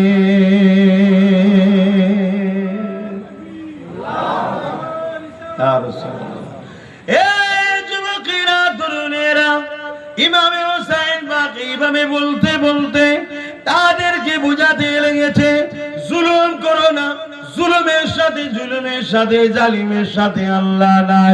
অর্থাৎ এজিদ জুলুম করেছে, এজিদ সারা এজিদ অন্যায় করেছে, এজিদ অত্যাচার করেছে, এজিদ নারীদের উপরে জুলুম করে, এজিদ মানুষের অধিকার হরণ করে। আমি ইমাম হুসাইন পাক এই জন্য এজিদের বিরোধী আমি করেছি।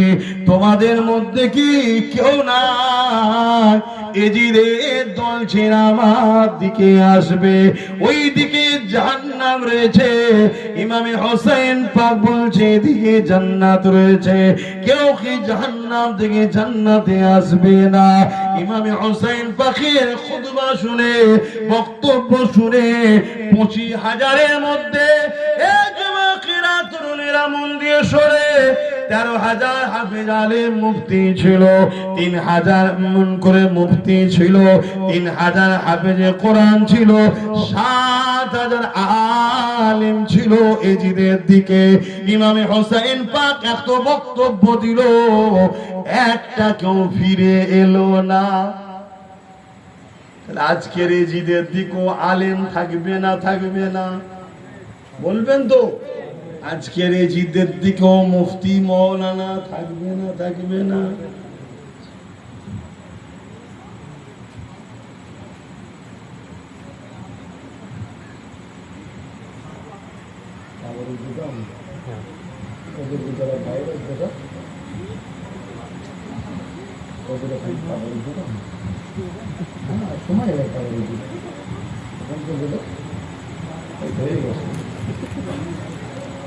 শুনছেন তো নাকি? জলসা করে খেতে হবে এমনটা নয় বাপ, অন্য কাজ করার সময় পাইনি বলে তাই জলসার ওসিলায় পারিশ্রমিক দিয়ে আল্লাহ চালায়। যদি অন্য কোনো জায়গা থাকতো তাহলে এটা করে খেতে হবে এমনটা নয়। আর এটা করতে গিয়ে অন্য জায়গায় সময় দিতে পারছি না। কি বুঝালাম? বুঝতে পেরেছি?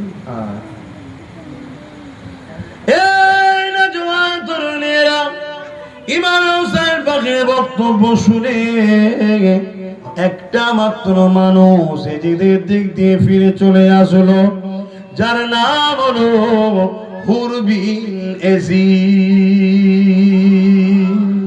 ওই যে প্রথম কিনে আটকেছে, ফিরে চলে এলো। তরুণেরা ইমাম হুসাইন পাকের কদমে এসে পড়ে গেলেন। ও হযরত ইমাম হুসাইন পাক, আমাকে কি ক্ষমা করে দেওয়া যাবে? আমাকে কি মাফ করে দেওয়া যাবে? আপনার কদমে কি একটু জায়গা দেওয়া যাবে? ইমাম হুসাইন পাক তার হাতটা ধরে বুকে করে জড়িয়ে ধরলেন, বললেন যাও, আল্লাহর রাস্তায় তোমাকে আমি মাফ ক্ষমা করে দিলাম। এ যুবকেরা, তরুণেরা, বাপেরা, এমন করে ইমাম হুসাইন পাক এমন করে তাদেরকে যখন আর কেউ ফিরে আসলো না, হুজুর আমার তাঁবুর মধ্যে আবার ফিরে আসলে সঙ্গে সাথী যতজন ছিল মাত্র 72 জন যুবক পুরুষ ছিল। এদিকে বন করে 52 জন যুবক পুরুষ ছিল, বাকি তো মহিলা শিশু কন্যা ছিল। এইদিকে 25,000। ইমামে হুসাইন পাক খুতবা দিয়ে তাদেরকে বলতে লেগেছে, বাবারা এই 25,000 বাহিনী শুধুমাত্র আমি ইমামে হুসাইন আমাকে রুকার জন্য এসেছে, আমার জন্য এসেছে। তাই আমি আপনাদেরকে খোলা মনে ইজাজত দিচ্ছি, যে যার মতো ঘরে ফিরে চলে যায়। ওই 52 জন বলেছিলেন, ইমাম হুসাইন পাক আমরা মুসা নবীর উম্মত না, আমরা মুহাম্মদ আরবীর উম্মত। মুসা নবী যখন বলেছিল তার সাথীদেরকে চলো ফেরাউনের বিরুদ্ধে লড়তে হবে, তার সাথীরা বলেছিল, উম্মতরা বলেছিল আপনি আর আপনার আল্লাহকে লড়কে যান, আমরা নেই। শুনছেন? ওই বাইতুল মুকাদ্দাস মসজিদে আকসা ওই শহরে আল্লাহ যখন প্রবেশ করতে বলেছিলেন তখন বলেছিল যে আপনি আর আপনার আল্লাহ যান, আমরা নেই। মুসা নবী একা গিয়ে বিজয় লাভ করেছেন। জোরে বলুন সুবহানাল্লাহ। তার সাথীরা বলছে আমরা মুসা নবীর উম্মত নয় যে আপনাকে বলবো যে ছেড়ে চলে যাব। কিয়ামতের দিন কোন মুখ দেখাবো নানা জানকে, নবীকে কোন মুখ দেখাবো, শাফাত কোন মুখ দিয়ে নেব? আতে আপনাকে ছাড়বো না, আপনার সাথেই থাকবো এবং আপনার আগে থাকবো। আপনার কাছে আসার আগে আমাদেরকে তাদেরকে শহীদ করতে হবে। আমরা বেঁচে থাকতে আপনার কাছে কাউকে আসতে দেবো না। ইমামে হোসাইন পাক বড় খুশি হয়ে তাদের জন্য দোয়া করলেন। এদিকে সীমার মারওয়ান এসব যারা এসেছে তারা সব লাইন ঠিক করছে, যুদ্ধ হবে, লড়াই হবে। কোথায় 52 জন আর কোথায় 25,000, কোন কোন কিতাবে আরো বেশি আছে, আমি কমটাই দেখছি। একজন একজন করে দুই দিকে যাবে। হযরতে হুর বিন ইয়াজিদ যিনি প্রথম এসেছে, ওই দিক থেকে একজনই এসেছেন, তিনি ইমাম হোসাইন পাককে এসে বলছেন, হুজুর ইজাজত যদি দেন একটা কথা বলি। কি কথা? আমাকে যদি প্রথম সুযোগ দেওয়া হয়, আমি হকের পক্ষে, ন্যায়ের পক্ষে, হোসাইন পাক আপনার পক্ষে দাঁড়িয়ে এজিদের বিরুদ্ধে আমি প্রথম লড়াই করতে চাই। জোরে বলুন সুবহানাল্লাহ। ইমাম হোসাইন পাক তাকে ইজাজত দিলেন, যাও। ঘোড়ার পিঠে উঠে রওনা দিলেন। যখন ময়দানে গিয়ে হাজির হয়েছে, ওই দিক থেকে সীমা, মারওয়ান এরা সব টিটকিরি দিচ্ছে, হুর বিন ইয়াজিদ তুমি তো একটু আগেই ছিলে আমাদের দিকে, ওই দিকে গিয়ে আমাদের মোকাবেলায় এসেছো। হুর বিন ইয়াজিদ বলছে, ছিলাম তোমাদের দিকে ঠিকই, কিন্তু নবীর উপরে আমার দিলে ভালোবাসা অনেক আগে থেকে আছে। জোরে বলুন সুবহানাল্লাহ। তোমরা জুলুম করছো, তোমরা আলে রাসূলের উপর অত্যাচার করছো, তোমরা তো তাকে মদিনায় যেতে দিতে পারতে। তারাকে কুফায় যেতে দেবে না, সেটা যাবে না, মদিনায় তো কমসে কম ফিরে যেতে দিতে পারতে। কিন্তু না, তোমরা গায়ে জোয়ার দেখাচ্ছ, ক্ষমতার পাওয়ার দেখাচ্ছ তোমরা। আসো, প্রথম হুর বিন ইয়াজিদের মোকাবেলায় আসো। একটা লোক আসলো, দুটো লোক আসলো, তিনটে লোক আসলো, যতজন আসে হুর বিন ইয়াজিদের তরোয়ালের সামনে সব দুটুকরো হয়ে যায়। একা 180 জন এজিদ বাহিনীকে মেরে জাহান্নামে পাঠিয়ে শহীদ হয়ে আল্লাহর জান্নাতি হয়েছেন। জোরে বলুন সুবহানাল্লাহ। অত সহজে হয়নি বাবা। আজ আল্লাহ আমাদেরকেও পরীক্ষা নিচ্ছে। নতুন করে শুনছি আবার মাদ্রাসার বিরুদ্ধে সমালোচনা হচ্ছে, হচ্ছে না হয় না? যেগুলো করছে সেগুলো মাদ্রাসা সম্বন্ধে কোনো জ্ঞান আছে? মূর্খ আকাট, মাদ্রাসালে কোনো জ্ঞান নেই, ভক ভক ভক ভক করে মিডিয়ার সামনে যা খুশি বলে দিল। পাওয়ার আছে। ওরে গাধা, আগে জান এখানে কি হচ্ছে, কি চলছে জানতে হবে। না জেনে বক বক করে বলে দিল। আর আমরা যত দোষের নায়ক আমরা, আমি আবার বলবো, সব দোষের মূল হচ্ছে এই মুসলমান। আমরা আজকে যা কিছু হচ্ছে জন্য কারণ আমরা। কেন? আল্লাহ আমাদেরকে দুটো কাজ দিয়েছিল, এই কাজ দুটো যদি আমরা ঠিকভাবে করতাম তাহলে এই জঙ্গল তৈরি হতো না। তা'মুরুনা বিল মা'রুফ ওয়া তানহাউনা আনিল মুনকার। অন্যায় মিটাও, ন্যায় প্রতিষ্ঠিত করো। অন্যায় করো না, অন্যায়কে মিটিয়ে দাও। ন্যায় করো, ন্যায়কে প্রতিষ্ঠিত করো। এটা যদি আমরা শুরু থেকে রাখতাম, তাহলে আজকে এই দিন, এই সমস্যা, এই জটিলতা, এই বিপদ, এই অন্যায়ের বারবারন্ত কখনোই হতো না। মনে রাখবেন, এর আগেও অনেক চেয়েছিল মাদ্রাসা মিটাবে। যারা মিটাতে চেয়েছে আল্লাহ তাদের পুরো নাম নিশানা মিটিয়ে দিয়েছে। যুগ যুগ পর্যন্ত তাদের খানদান, আওলাদ, গোষ্ঠীর কাউকে আর পাওয়া যায়নি। চেঙ্গিস খান নাম শুনেছেন তো? তার আওলাদের কোনো খবর আছে পুরো দুনিয়ায়? বাগদাদে মাদ্রাসায় হামলা করেছিল, কম জুলুম করেছে, হাজার হাজার বাচ্চাদেরকে কতল করেছে। আল্লাহ ধরেছে, একদম নাম নিশানা মিটিয়ে দিয়েছে। অনেক জুলুম হয়েছে। এ তো নতুন নয়, বিগত দিনেও তো অনেক হুকুমতই বলেছে মাদ্রাসা নিয়ে নোংরা কথা, বলেছে না বলে না? সত্যি করে বলে। নতুন করে তো মুসলমান আবার সব ইদিক উদিক করছো। হ্যাঁ, তাহলে এই তো সমস্যা। আমাদের তো ভাবা দরকার। তো তো যাক, আমি যে কথা বলছিলাম, এইভাবে একটা একটা করে ইমাম পাকের সামনে দিয়ে যাচ্ছে, আর এজিদ বাহিনী হাজার হাজার সৈন্য একটা একটা করে পাঠাতে লেগেছে। আর ইমাম পাকের পক্ষ থেকে জিনারা যায়, এ যুবকেরা, তরুণেরা, বাপেরা লড়াই করতে করতে করতে একটা, দুটো, তিনটে, 100, 200 করে একজন শহীদ করে কতল করে দিবার পর কতক্ষণ আর লড়াই করবে, তারপরে তিনারা শহীদ হয়ে যায়। তাহলে একটা ইমানদার মুসলমান 100-200 উপরে ভারী পড়ে। আমাদের অবস্থা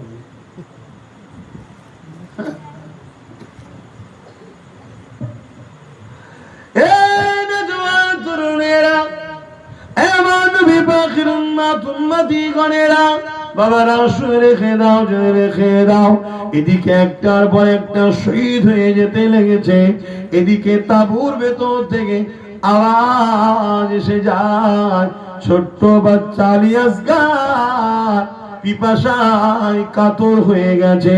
এদিকে জিদ বাহিনী এমন করে পানিকে, ফোরাত নদীকে ঘিরে দিয়েছে যাতে করে পানি না খেয়ে ফেলে আল্লাহর বাগের সন্তানেরা। আসাদুল্লাহিল গানি আল্লাহ বাগে বা হযরতে আলী রাদিয়াল্লাহু তাআলা, এ হযরতে আলী কে আল্লাহ খোদা পাক তিনাকে লকাব দিয়েছে, আল্লাহ পাকের বাগ বলেছে। আল্লাহ পাক তিনাকে এত ক্ষমতা দিয়েছে, এই তিনার সন্তানেরা যদি পানি পান করে ফেলে তাহলে আরো শক্তিশালী হয়ে যাবে। পিপাসায় কাতর করে দাও। প্রচন্ড কারবালার গরম পাথর মরুভূমির এলাকা, এত লড়াই করছে, পানি কয়েকদিন পাচ্ছে না, পিপাসায় রয়েছে। যখনই আলী আসগার ছোট্ট বাচ্চা পিপাসার কথা বলতে লেগেছে, এই পিপাসার খবরটা শুনে যখন ইমামে পাক তাকে সাথে করে নিয়ে পানির জন্য ফোরাত নদীর ধারে গেছে, যে বলতে লেগেছে, এ জিদ বাহিনী, আমি হোসেন পানি পান করব না, আমার বাচ্চাটাকে পানি পান করতে দেয় তো, কয়েক মাসের বাচ্চা, এ পানি পান করলে এ তো আর লড়াই করছে না, একে পানি পান করতে দাও। বেঈমান নিষ্ঠুর জালিম সন্ত্রাসেরা তীর নিক্ষেপ করলো, ওই তীরটা এসে হযরতে আলী আসগারের হলকুনিতে লেগে গেল। রক্তর ফিচকিরি দিয়ে ইমাম হোসেন পাকের শরীরখানা লাল হয়ে গেল। আহাই দৃশ্য দেখে ইমাম হোসেন পাক নিজের বাচ্চা কয়েক মাসে আর তাবুতে ফিরে এসে স্ত্রীকে বলতে লেগেছে, নাও বাচ্চাকে, জীবনে আর কোনদিন দুনিয়ার পানি আর পান করবে না। এইভাবে যখন মায়ের কোলে তুলে দিলে, এ যুবকেরা, তরুণেরা, ইসলামের উপরে কত জুলুম হয়েছে দেখো, কত অত্যাচার হয়েছে দেখো। ছোট্ট একটা কয়েক মাসের বাচ্চা, তাকেও জালিমরা তীর মারতে বাদ দেয় রে। এই আঘাত দিবার পরে ইমামে হোসেন পাক দেখতে লেগেছে, পুরো তাবুতে দেখতে লেগেছে হযরতে আলী আসগারের হাতটা, ডান হাতটা এরকম খুলচার মুঠো হচ্ছে, খুলচার মুঠে হচ্ছে। ইতিহাস সাক্ষী দেয় হযরতে আলী আসগার ইশারা দিয়েছিল, আমাকেও অস্ত্র দাও, নানা দিনের জন্য আমিও লড়তে চাই। আরো জোরে বলুন সুবহান।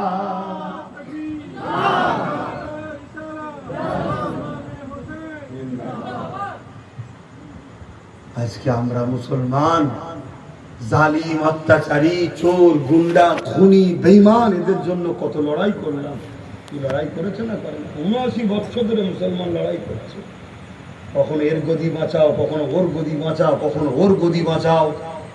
79 বছর ধরে মুসলমান লড়াই করেছে, শুধু কখনো নিজে গদি পায়নি। লড়াই করে খেটে খুটে সব গাদ্দারদের ঘরে নিজে বসিয়েছে। শুনছেন তো নাকি? নিজের জন্য কখনো লড়াই, যে নিজে যিনি পেয়েছে আলাদা কথা, নিজে পাইনি। আর আজকে যখন হকের জন্য, ইনসাফের জন্য, ন্যায়ের জন্য সত্যের জন্য, মানবতার জন্য, গরিবের জন্য, বিধবার জন্য, এতিমের জন্য, অসহায়ের জন্য, মজলুমের জন্য লড়াই করার কথা বলা হয়, এই মুসলমান তখন লড়াইয়ের জন্য আগায় না।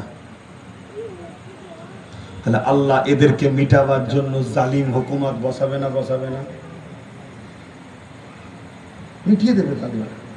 কেন? তোরা থাকলে গরিব পারবে, তোরা গরিবের দুশ্মনদের হয়ে লড়িস, তোরা অন্যায়কারী জালিম বাটপার চোর খুনিদের জন্য তোরা লড়াই করেছিস, করছিস, কিন্তু তোরা কখনো ইনসাফের জন্য লড়লি না, বিধবার জন্য লড়লি না, মুসলিমের হয়ে লড়লি না, আমার নবীর ঘর মাদ্রাসার হয়ে লড়লি না। তোদের আর রেখে লাভ নাই। আসুন তওবা করি। ওই ছেলেটা কি করছে? কত বড় শয়তান! হ্যাঁ, এই শয়তান ঢুকে পড়েছে এর মধ্যে কেন? হ্যাঁ, আমাদের মধ্যে শয়তান ঢুকে পড়েছে। সুরাতে সকলে মানুষ, খসলতটা শয়তানের হয়ে গেছে। তাই চিন্তা করুন। আবার দেখুন আমাদের মধ্যে ঢুকে বসে আছে। এই সবই তো সমস্যা, এইগুলোই তো শেষ হচ্ছে। কি আব্বার আওয়াজ কি করছে নাকি? কি বলবো আব্বা, আর আওয়াজ কি করবো, ভাল লাগে না, আর ভাল লাগে না। যাক, আপনারা কাছের মানুষ, দেশের মানুষ, তাই আবার একবার বুঝাচ্ছি, বললাম, পরিবর্তন হন, তওবা করেন, আল্লাহকে সেজদা দেন, রুকু দেন, চোখের পানি ফেলে কাঁদেন, গরিবদের ভালোবাসেন, অসহায়কে ভালোবাসেন, বিধবাকে ভালোবাসেন, নিজেদের বাচ্চাগুলোকে মাদ্রাসায় পাঠান, ছোট্টবেলা থেকে মাদ্রাসায় পাঠান, পাশাপাশি স্কুলে পাঠান। স্কুলে শিক্ষাও দরকার, ডাক্তার দরকার, উকিল দরকার, জিএম দরকার, ভিডিও দরকার, মাদ্রাসাও দরকার। কথা বুঝে আসছে? আলহামদুলিল্লাহ, মাদ্রাসা থেকে কখনো গাদ্দার বেরোই না। কথা শুনছেন? হ্যাঁ, কিছু মাদ্রাসা তৈরি করেছে জালিমরা, সব মাদ্রাসাকে বদনাম করবে বলে। যেমন কিছু মুসলমান লেবাসে, দাড়ি টুপির লেবাসে জঙ্গি দল করেছে আমেরিকা। ওই আমেরিকা ওয়াশিংটন থেকে সিলেবাস চলছে, কিছু মাদ্রাসা আছে, সেই মাদ্রাসাগুলোকে অবশ্যই আমরা প্রত্যাখ্যান করছি। চিনবেন কি করে? যে মাদ্রাসায় আল্লাহ ওয়ালা ও নবীর প্রেমের আদর্শ নেই, জানবেন এটা গাদ্দারদের মাদ্রাসা। শুনছেন তো? কারণ মাদ্রাসা তো নবীর ঘর, নবীর ঘরে নবীর প্রেম শিখানো হবে না তো কার প্রেম শিখানো হবে? যেখানে দেখবেন নবীর প্রেম আর আহলে রসুলদের প্রেমের শিক্ষা নাই, জানবেন ওখানে কোরআন থাকতে পারে, হাদিস থাকতে পারে, এটা তৈরি করা হয়েছে গাদ্দারদের। শুনছেন আমার কথা? নিতে পারছেন? আমি তো ছোট মানুষ, কত বড় বড় দাড়ি টুপি পাগড়ির আলালে গাদ্দার ঘুরে বেড়াচ্ছে, আর আমি তো ছোটখাটো মানুষ একটা। এরকম কিছু তৈরি করেছে, তাদেরই পয়সায় চলছে। গুজরাটে বিশাল বড় মাদ্রাসা চলছে। কথা বুঝে আসছে? যে মাদ্রাসা আজকে যারা ভাঙতে চাইছে তাদেরই ফান্ডে তৈরি। খেয়াল রাখতে হবে, সব খবর রাখতে হবে, তথ্য জানতে হবে। ব্রিটেনের মাটির তলায় বিশাল গোপন মাদ্রাসা রয়েছে, খ্রিস্টানরা তৈরি করেছে, এগুলো খবর রাখতে হবে না? তো ভাইরা আমার, আজ আমার ভারতবর্ষের অনেক খবরকে পাকিস্তানে বড় বড় অফিসাররা খবর পৌঁছেছে। আলহামদুলিল্লাহ, একটাকেও তারা মাদ্রাসার ছাত্র নয়। শুনছেন তো? কেন? মাদ্রাসা থেকে শিক্ষা দেওয়া হয় যে দেশের সঙ্গে গদ্দারি করলো সে নবীকে কষ্ট দিল, নবীর সুন্নাতকে সে ভেঙে দিল। কেন? মাতৃভূমিকে ভালোবাসা, এটাও নবী পাকের সুন্নাত। জোরে বলুন সুবহানাল্লাহ। তাই মাদ্রাসারও শিক্ষা দরকার আছে। পাশাপাশি আপনার ছেলে হাফেজ হবে, হওয়ার পরে আবার ডাক্তার হবে, আইএস হবে, আইপিএস হবে, ডিএম হবে, বিডিও হবে, দরকার আছে না? নাই। মাদ্রাসাই তো আমার দেশকে সুপার পাওয়ার করেছে। ডক্টর এপিজে আব্দুল কালাম সাহেব মাদ্রাসা তো। জোরে বলুন সুবহানাল্লাহ। তাহলে এগুলো ভুলে গেলে তো চলবে না। কিন্তু তারপরও ঘুরিয়ে ফিরিয়ে মাদ্রাসাকে টার্গেট করা হচ্ছে। কারণ কি? কেন মাদ্রাসায় শিখিয়েছে জালিমদের বিরুদ্ধে লড়াই করো, তা জালিমরা ভয় খেচ্ছে। এই শিক্ষা যদি সমাজে ছড়িয়ে যায় তাহলে আমাদের বিরুদ্ধে এমন শক্তি হবে যেমন শক্তি ব্রিটিশদের বিরুদ্ধে হয়েছিল। দিল্লি থেকে নিয়ে লাহোর পর্যন্ত গাছের দুদিকে যতগুলো লাশ ছিল এক একটা গাছে টাঙানো সব মাদ্রাসার ছেলে ছিল। ব্রিটিশদের বিরুদ্ধে লড়তে গিয়ে জীবন দিয়েছে, কিন্তু ব্রিটিশ তাড়িয়েই দম নিয়েছে। জোরে বলুন সুবহানাল্লাহ। এটা মাদ্রাসায় শেখানো হয়। তো যাক, অনেক কথা এসেছিলাম, একটু হাজিরি দিলাম। দোয়া করতে হবে, ছেলেরা তাবারুকও করেছে, প্রতি বছর জলসা হয়। আর আমাকে তো প্রায় বলছে চাচুয়া তো আমার ডাল ভাতের ঘর হয়ে গেছে, সব সময় তো এসছে। যাক, এলাম, আবার দুটো কথা বললাম, ভালোবাসি বলে আবার বুঝালাম। পরিবর্তন হন, পরিবর্তন হন। আপনাকে যারা মারতে চায় তারা ঐক্য হয়ে গেল, আর আপনি বাঁচার জন্য ঐক্য হবেন না। আপনাকে যারা মিটাতে চায় তারা ঐক্য হয়ে গেল, আপনি বাঁচার জন্য ঐক্য হবেন না। যদি হতে চান প্রতিটা গ্রামে ঐক্য হন। 30, 40, 50, 60, 70 যত হয়, যুবকের নাম ফোন নাম্বার লেখো, লিখে জমা দাও। কথা মনে ঢুকছে? আর না হয় যে যার জ্বালা সে সামলাও। কথা বুঝে আসছে? সবার জন্য কথা বলা যাবে না।